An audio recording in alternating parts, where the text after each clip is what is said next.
നമസ്കാരം. ഞാൻ രാവിലെ ഒന്ന് നടക്കാൻ ഇറങ്ങിയാണ്. അപ്പോൾ ഇതാണ്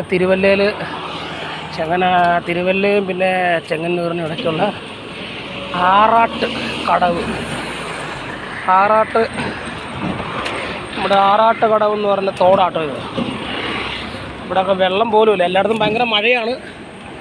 പക്ഷേ ഇവിടെ നമ്മുടെ ഈ പുഴ ഇങ്ങനെ ഉണങ്ങി കിടക്കുവാണ്. മഴക്കാലത്ത് തോട് നിറച്ച് വെള്ളമല്ലേ കാണേണ്ടത്. പക്ഷേ ഇവിടെ മഴക്കാലത്ത് നല്ല പായലുണ്ട്, പുല്ലുണ്ട്. അപ്പോൾ അത് നോക്കിക്കഴിഞ്ഞാൽ പശുക്കളെയൊക്കെ വറക്കാൻ നമുക്ക് ഇറക്കി ഇഷ്ടംപോലെ പുല്ല് കണ്ടോ. ആറാട്ടുകടവ് ആറാട്ടുകടവ് പുഴയാണ്.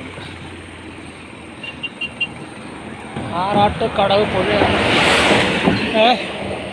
അപ്പം ഞാനിങ്ങനെ നോക്കും, നമ്മുടെ നാട്ടിലെ പുഴകളൊക്കെ ഇങ്ങനെയാണ് നിന്നു പോകുന്നത്. പുഴകളെല്ലാം നശിച്ചു പോകണം ഇങ്ങനെയാണ് കണ്ടോ. സർക്കാരിൻ്റെ യാതൊരു ഉത്തരവാദിത്വമില്ല. ഈ പുഴയൊക്കെ വെട്ടിത്തെളിച്ച് ഈ കാടൊക്കെ തെളിച്ചിട്ടുണ്ട്. ഈ പായലൊക്കെ വാരാനുള്ള മെഷീനൊക്കെ നമ്മുടെ നാട്ടിലൊക്കെ ആണെങ്കിൽ ഈ അമേരിക്കയിലും ജപ്പാനിലും അല്ലെങ്കിൽ ഇസ്രായേലിലും അവിടുത്തെ ടെക്നോളജി ഉണ്ടെന്നൊക്കെ പറഞ്ഞ് എപ്പോഴും ന്യൂസ് പറയുന്നു.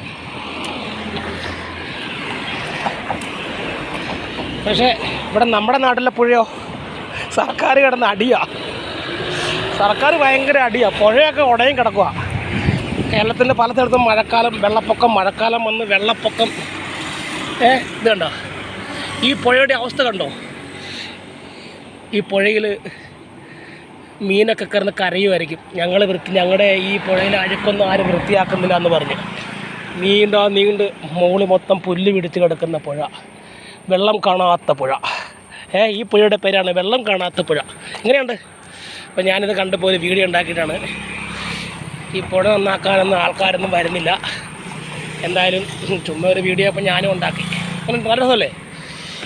ഇതാണ് പ്രാവൻകൂടുള്ള നമ്മുടെ തിരുവല്ലയ്ക്ക് ആറാട്ടുകടവ് പുഴ. എൻ്റെ വീഡിയോ നിങ്ങൾക്ക് ഇഷ്ടപ്പെട്ട് കാണും. Okay, by.